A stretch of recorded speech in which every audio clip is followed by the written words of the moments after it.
அவர்களை நினைவு கூர்ந்து இந்த உறுதிமொழியை நாம் சொல்ல பின்வாங்கி செல்வோம். பாபா சாஹேப் டாக்டர் அம்பேத்கர் அவர்களின் வழியில் தன்னை பகுஜன் சமாஜ் கட்சியில் இணைத்துக் கொண்டு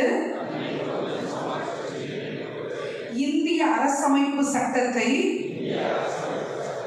நடைமுறைப்படுத்தி சுதந்திரம், சமத்துவம், சகோதரத்துவம், சமூக நீதி நிறைந்த சமூகத்தை உருவாக்கிட தன்னை அர்ப்பணித்த காலம் தந்த தலைவர் அண்ணன் ஆம்ஸ்ட்ராங் அவர்களின் கொள்கையை ஏற்றுக்கொண்டு என் மக்களின் விடுதலைக்காக பாடுபடுவேன் என உளமாற உறுதியேற்கிறேன்.